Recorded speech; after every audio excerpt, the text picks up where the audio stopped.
Assalamualaikum warahmatullahi wabarakatuh. Perkenalkan, nama saya Fadila Husna. Di sini saya akan menjelaskan adaptasi bayi baru lahir dari intrauterin ke ekstrauterin. Bayi setelah lahir, bayi mengalami banyak perubahan dalam sistem tubuhnya. Hal ini berkaitan dengan proses transisi dari fase yang sangat tergantung pada plasenta dan tubuh ibu semasa di dalam uterus ke fase kemana kemandirian sistem tubuh untuk bekerja secara mandiri tanpa bergantung pada plasenta. Proses adaptasi yang perlu diketahui seorang bidan diantaranya adaptasi fisiologi bayi baru lahir pada sistem pernapasan, pada sistem hematologi dan sirkulasi darah, pada sistem imunitas, pada sistem gastrointestinal, pada sistem ginjal, dan pada sistem hematologi. Adaptasi fisiologi bayi baru lahir pada sistem pernapasan. Semasa bayi dalam kandungan, oksigen yang didapat bayi yaitu dari ibu melalui plasenta.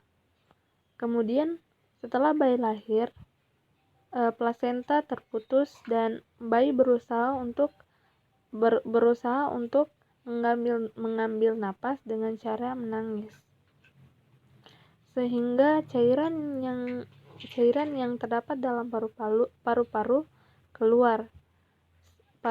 Kemudian paru-paru mengembang dan udara memenuhi ruang trakea dan bronkus bayi, dan sehingga bayi bisa bernapas dengan paru-paru. Adaptasi fisiologi bayi baru lahir pada sistem hematologi dan sirkulasi darah.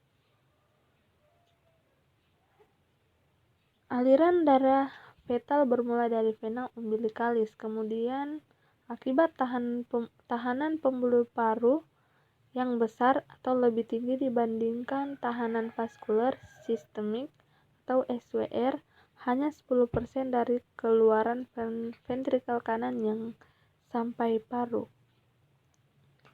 Kemudian sisanya 90% terjadi pada sunting kanan ke kiri melalui ductus arteriosus botalli. Pada neonatus, reaksi pembuluh darah masih sangat kurang, sehingga keadaan kehilangan darah, dehidrasi, dan kelebihan volume juga sangat kurang untuk ditoleransi. Konsentrasi hemoglobin janin dan ibu berbeda pada saat kehamilan cukup bulan. Hemoglobin janin yang berkisar 15 gram sampai 100 ml. Tiap gram hemoglobin mampu mengangkat 1,34 mili oksigen. Kemampuan ini meningkatkan darah janin untuk mengangkut oksigen, ditambah lagi afinitas oksigen darah janin yang tinggi memudahkan perpindahan oksigen dari ibu ke janin. Ketika bayi lahir, terjadi pelepasan dari plasenta secara mendadak atau saat umbilical cord dipotong atau dijepit. Tekanan atrium kanan menjadi rendah, sehingga tahanan pembuluh darah sistemik atau SVR naik, dan pada saat sama paru-paru mengembang. Tahanan vaskuler paru menyebabkan penutupan foramen oval atau menutup setelah beberapa minggu. Aliran darah dari ductus arteriosus botalli berbalik ke kiri ke kanan. Kemudian penutupan ductus arteriosus secara fisiologi terjadi pada umur bayi 10-15 jam yang disebabkan kontraksi otot polos pada akhir arteri pulmonalis dan secara anatomis pada usia 2-3 minggu. Kemudian tekanan sistemik antara 60-130 mili/Hg berfrekuensi nadi bayi rata-rata 120 kali per menit dengan tekanan darah sekitar 80/60. Adaptasi fisiologi bayi baru lahir pada sistem imunitas.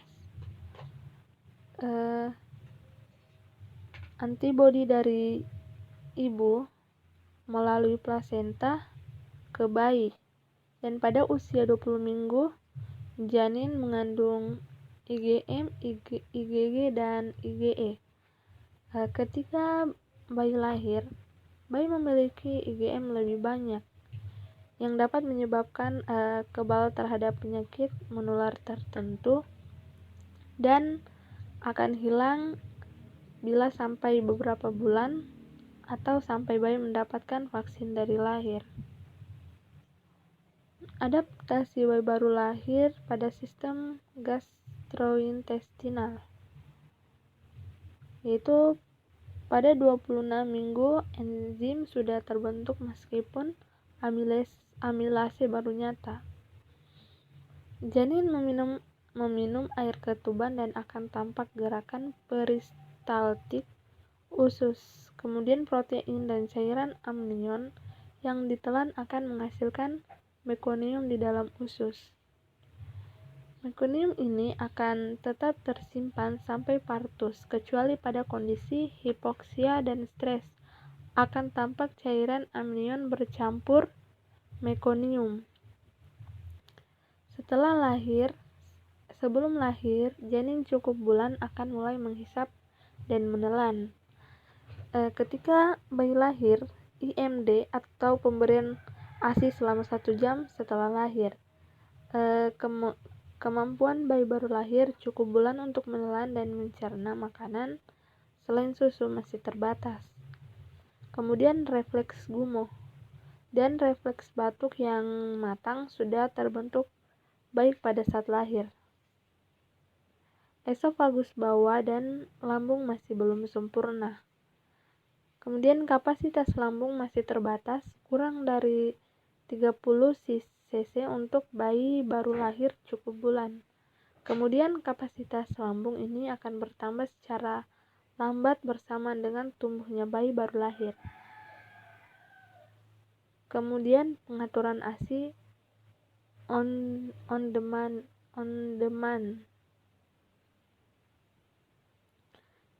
Kemudian adaptasi bayi baru lahir pada sistem ginjal.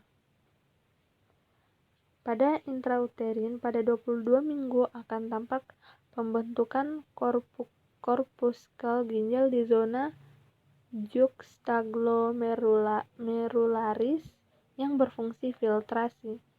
Ginjal ini terbentuk sempurna pada minggu ke-36.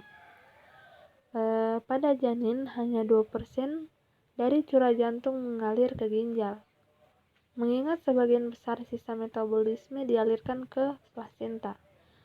Sementara itu, tubuli juga mampu filtrasi sebelum glomerulus berfungsi penuh, dan urin janin menyumbang cukup banyak pada volume cairan amnion. Oligohidramnion itu merupakan pertanda penurunan fungsi ginjal atau kelainan sirkulasi. Sistem